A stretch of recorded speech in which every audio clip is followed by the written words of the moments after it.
कहते हैं दिल्ली दिल बरों की है, दिल जलों की है। कहते तो ये भी हैं कि दिल्ली दिल फरेबों की भी है। और लकी यानी कि लक्ष्मण लाल अग्रवाल में ये सारे गुण मौजूद थे। लोग उसकी शक्ल को देखकर ही कह देते थे, अबे दिल्ली से हो क्या? लकी वैसे दिखने में स्मार्ट और अट्रैक्टिव था, पर जेब से खस्ता हालत होने की वजह से रहता बेहद सिंपल तरीके से था। शर्ट का रंग उड़ा हुआ और पैंट से पैबंद जुड़ा हुआ।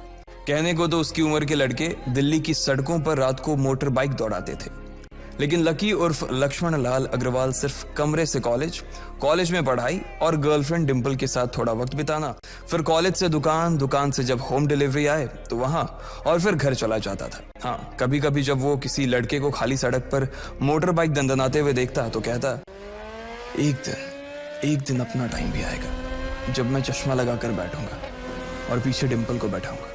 देखना, जब वो मेरी कमर में अपना हाथ कसेगी और मैं तेजी से मोटरसाइकिल को इंडिया गेट के आसपास दौड़ाऊंगा, तो सारे दिल्ली का दिल हम दोनों को देखकर जलेगा। दुकान में रखा हुआ बर्नॉल भी काम नहीं आएगा। लकी ने कहा और अपने हाथ में बर्नॉल की क्रीम को दबा दिया। जैसे ही उसने क्रीम को दबाया, उस क्रीम बाहर आ गई। अबे गधे, क्या कर रहा है? वो कोई स्पंज की गेंद है क्या जो उसे दबा रहा है? दुकान के मालिक ने उससे फटकारते हुए कहा और उसके सर पर एक चपत लगा दी। Sorry sir. लकी ने अपना सिर बचाते हुए कहा। वो खरोल बाग में स्थित एक छोटी सी मेडिकल स्टोर पर काम करता था। उसकी दुकान का नाम था चमन मेडिकल स्टोर और उसके ओनर का नाम था चमन लाल।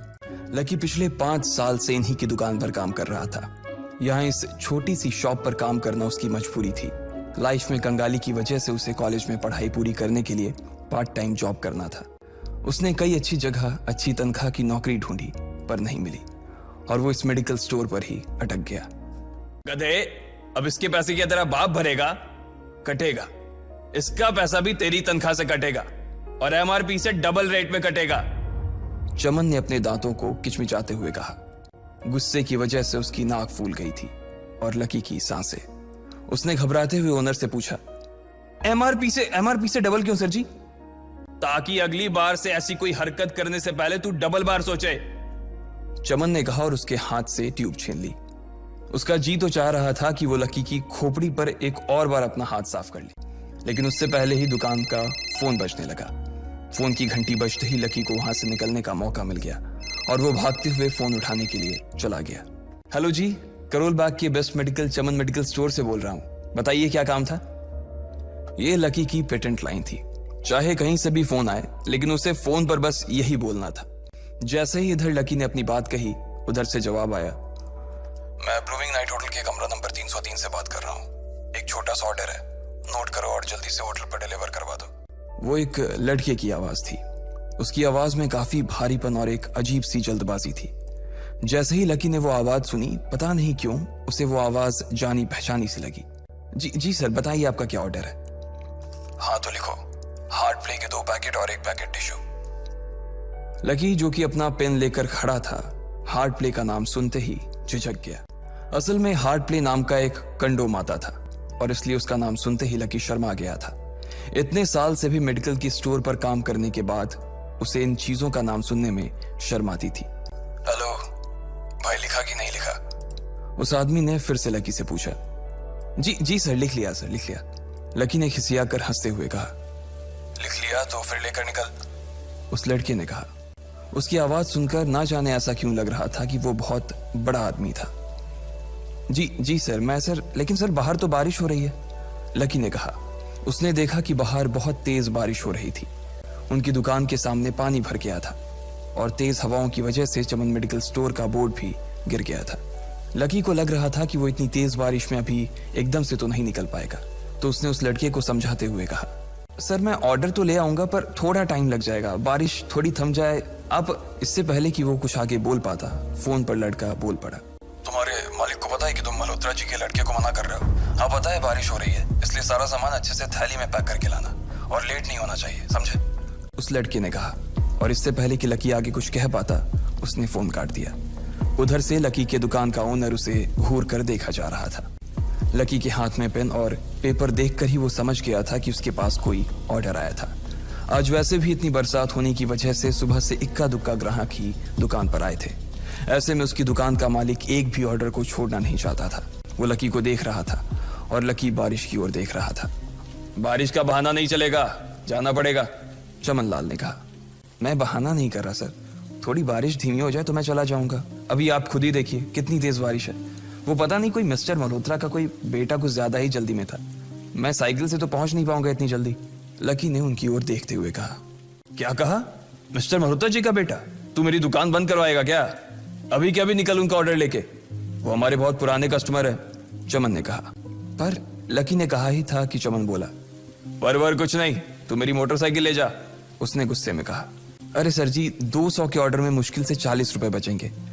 इससे 3 गुने का तो पेट्रोल ही लग जाएगा, और अगर गाड़ी रास्ते में बंद हो गई तो अलग से खर्चा, लकी ने समझाते हुए कहा। वो जानता था कि उसका मालिक इन सब बातों पर ध्यान नहीं देने वाला। चमनलाल बोला। कोई बात नहीं, तू जा, चाहे जो हो जाए ग्राहक नाराज नहीं होना चाहिए, और वैसे भी वो मल्होत्रा जी का बेटा है। चमनलाल ने मोटरसाइकिल की चाबी लकी की ओर उछालते हुए कहा। लकी ने चाबी ली। उसे देखकर उसके अंदर मिक्स फीलिंग आ गई। एक तो वो बहुत खुश हुआ कि बड़े दिनों बाद बाइक चलाने को मिलेगी, पर वहीं दूसरी तरफ दुखी इसलिए हुआ कि बाइक मिली भी तो ऐसी तेज बारिश में, अगर खराब हो गई तो इसकी चपत भी उसके सिर पर ही पड़ेगी। वो मुंह लटकाकर रेनकोट और हेलमेट पहनते हुए वहां से निकल गया। बाहर आकर बाइक को देखा तो लकी ने मन में सोचा, चलो ठीक है, जो होगा देखा जाएगा, कम से कम बाइक तो चलाने को मिल रही है। दरअसल लकी इतने साल काम करने के बाद भी अपने लिए एक मोटरसाइकिल नहीं ले पाया था। लकी की तनख्वाह ही इतनी भर थी कि सिर्फ उसके कमरे का किराया, उसकी साइकिल में डालने वाली हवा का खर्च, बिजली पानी का बिल और डिम्पल के साथ महीने में 1-2 बार बाहर खाने का खर्चा ही निकल पाता था। उसे डिम्पल की कही बात अक्सर याद आती थी। लकी, अगर अगले 2 महीने में तूने बाइक नहीं खरीदी ना तो मैं तेरे से ब्रेकअप कर लूंगी, देखना। असल में डिम्पल को लकी के साथ बाइक पर घूमने की बड़ी तमन्ना थी। लकी की इस उजाड़ जिंदगी में एक वही तो थी जिसके लिए जिंदा रहने को उसका जी चाहता था। जब भी वो उससे बाइक की बात करती तो लकी डिम्पल की इस बात को हंसकर टाल देता था। वो अपने मन में इस बात को अच्छे से जानता था कि डिम्पल उससे बहुत प्यार करती थी और वो उससे कभी छोड़ कर नहीं जा सकती थी। वो दोनों एक दूसरे में ऐसे घुले मिले थे जैसे बादल बरसात में घुल जाती है। लकी को डिम्पल बहुत पसंद थी और वो उसके लिए दुनिया जहां की खुशियां खरीद कर ला देना चाहता था। वो चाहता था कि एक दिन वो डिम्पल को प्लेन में बैठाए, लेकिन उसके ये सब ख्वाब इस कम तनख्वाह की नौकरी की वजह से कभी पूरे नहीं होने वाले थे। पर आज उसके पास एक मौका था। वो डिम्पल को अपने साथ इस बारिश में राजपथ घुमाना चाहता था। वो उसे दिल्ली दिखाना चाहता था। चमनलाल को देने के लिए उसने पहले से ही बहाना सोच रखा था। बस जल्दी से वो ये डिलीवरी देकर सीधे डिम्पल के पास ही जाने वाला था। उसने होटल ब्लूमिंग नाइट के बाहर मोटर बाइक पार्क की और सीधे होटल के अंदर चला गया। लकी ने रिसेप्शन पर पहुंचकर नमस्ते करते हुए रिसेप्शनिस्ट को बोला, जी मैं चमन मेडिकल स्टोर से आया हूं, रूम नंबर 303 का ऑर्डर था सर। रिसेप्शन पर खड़ा आदमी उसके हाथ में काली थैली को देखकर समझ गया था कि उसमें क्या था और वो मंद ही मंद मुस्कुराते हुए बोला, 3rd फ्लोर पर है, लिफ्ट से चले जाओ, रेनकोट यहीं उतार देना। जैसा उस आदमी ने कहा लकी ने ठीक वैसा ही किया और लिफ्ट में चढ़ने के कुछ ही देर बाद वो 3रे माले पर पहुंच गया था। वो रूम नंबर 303 के बाहर पहुंचा और उसने डोरबेल बजाई। जैसे ही दरवाजा खुला लकी ने थैली आगे बढ़ाते हुए कहा, नमस्ते, मैं चमन मेडिकल स्टोर से लकी, ये आपका। इससे पहले कि लकी आगे कुछ कह पाता उसकी आंखें फटी की फटी रह गई थी। उसने अपने सामने जो देखा उसके बाद उसे ऐसा लगा कि बंद छत के नीचे भी उसके ऊपर आसमान से आकर एक जोरदार बिजली गिर गई थी। उसके सामने एक लड़की खड़ी थी। वो लड़की और कोई नहीं बल्कि उसकी गर्लफ्रेंड डिम्पल ही थी। उसने एक पर्पल कलर का नाइट गाउन पहन रखा था। उसके काले घने बाल गीले थे और उसने उन्हें अपने कंधे पर फैला रखा था। उसकी खुशबू से ही ये चीज साफ पता चल रही थी कि वो अभी अभी नहा कर आई थी। डिम्पल, तुम यहाँ क्या कर रही हो? लकी को अपनी आंखों पर विश्वास ही नहीं हो रहा था। उसने 2 बार अपनी पलकें झपका कर देखा, लेकिन दोनों बार ही उसे अपने सामने डिम्पल ही नजर आई। तुम यहाँ क्या मेरा पीछा करते हुए आए हो लकी? डिम्पल ने उल्टा उसी के ऊपर पलटवार करते हुए कहा। लकी को देखकर उसके दिल की धड़कन भी तेज हो गई थी। उसे उम्मीद नहीं थी कि लकी यहाँ आ जाएगा। उसने ना तो सुबह से उसे फोन किया था और ना ही उसके मैसेज का कोई जवाब दिया था। वो अपने मन में सोचकर बैठी थी कि वो अगले दिन खुद ही उससे मिलकर बोल देगी कि उसकी तबीयत खराब थी। डिम्पल बेबी, क्या हो गया? किससे बात कर रही हो? अचानक से एक गबरू जवान सा लड़का दरवाजे के पास आकर खड़ा हो गया था। उसने बनियान पहन रखी थी। लकी उसे पहचान गया था। साले राहुल के बच्चे, तेरी हिम्मत कैसे हुई मेरी डिम्पल को हाथ लगाने की? लकी ने जैसे ही राहुल को देखा उसके तन बदन में मानो आग सी लग गई थी। वो उसे इस वक्त इतना बुरा मारना चाहता था, इतना बुरा पीटना चाहता था जिसकी कोई हद सीमा नहीं थी। लकी जिस कॉलेज में पढ़ता था, राहुल और डिंपल भी उसी में पढ़ते थे और वो कॉलेज राहुल के फादर का ही था। डिंपल ने राहुल के पिता की एक कंपनी में जॉब पकड़ ली थी और राहुल उस पर बहुत लाइन मारता था। लकी ने 1-2 बार डिंपल को उससे दूर रहने के लिए भी कहा, लेकिन डिंपल ने उसे ये कहकर टाल दिया था कि वो सिर्फ अच्छे दोस्त थे। आज भी इससे पहले कि वो आगे बढ़ता, डिंपल उन दोनों के बीच आ गई। रुक जाओ, डिंपल ने गुस्से में कहा और लकी के सीने पर हाथ रखकर उसे रोक दिया। लकी लंबी सांसें ले रहा था और कुछ ही सांसों के बाद उसका गुस्सा शांत हो गया। अब डिंपल के पास भी छुपाने के लिए कुछ नहीं था, इसलिए उसने लकी से कहा, लकी, आज से तुम्हारा और मेरा ब्रेकअप? लकी के पैरों के नीचे से जमीन खिसक गई थी। उसकी आंखें नम हो गई। लकी को उसकी बातों पर विश्वास नहीं हो रहा था। उसने डिंपल की ओर देखा और बोला, डिंपल, हम पिछले 1 साल से एक दूसरे के साथ हैं और तुम हो कि मुझसे ब्रेकअप करना चाहती हो? अरे मैं तो तुम्हारे लिए नई बाइक लेने वाला था। चल रहने दे, आज ही याद आई है तुझे बाइक की। अरे तेरे पास मुझे बाहर घुमाने के लिए, खिलाने पिलाने के लिए पैसे तो है नहीं। तू कहां से लेगा बाइक? और अगर ले भी लेगा तो उसमें पेट्रोल कहां से डलवाएगा? तेरी 8,000 रुपए महीने की नौकरी, उसमें होगा ये सब? लोग हंसते हैं मेरे ऊपर जब मैं सरोजनी में तेरे साथ घूमती हूँ। मैं ऐसी लाइफ नहीं जीना चाहती लकी। मैं तेरी तरह गरीब नहीं रहना चाहती। तूने मुझे फंसाया था, उल्लू बनाया था तूने मुझे, इसलिए मैंने राहुल से मैचअप कर लिया है। आज से यही मेरा बॉयफ्रेंड है। डिंपल ने गुस्से में कहा। अच्छा, तो बेबी ये है तुम्हारा वो बेकार सा एक्स बॉयफ्रेंड? राहुल ने पूछा और डिंपल के बगल में आकर खड़ा हो गया। फिर उसने लकी के हाथ से थैली उठाई और उसमें से हार्ड प्ले का पैकेट निकालकर उसे चिढ़ाने के लिए उसे हवा में लहराने लगा। बाप रे, इससे बदकिस्मत इंसान इस दुनिया में और कौन होगा? राहुल ने उसकी टांग खींचते हुए कहा। लकी के पास उसकी बात का कोई जवाब नहीं था। उसने गुस्से से डिंपल की ओर देखा और अपनी हाथों की मुट्ठी भींच ली। फिर वो वहां से निकल गया। अबे पैसे तो ले जा, सब कुछ फ्री में देता जाएगा क्या? राहुल ने जोर से ठहाके लगाते हुए कहा, लेकिन लकी बिना उसकी बात सुनते ही निकल गया। उसके दिमाग में डिंपल के कहे शब्द गूंज रहे थे। उसने कभी सपने में नहीं सोचा था कि डिंपल उसके साथ कुछ ऐसा भी कर सकती थी। जिस इंसान के लिए वो इतना कुछ करना चाह रहा था, उसे उसकी कोई कदर ही नहीं थी। लकी इतना हताश हो गया था कि बुरी तरह से रोने लगा।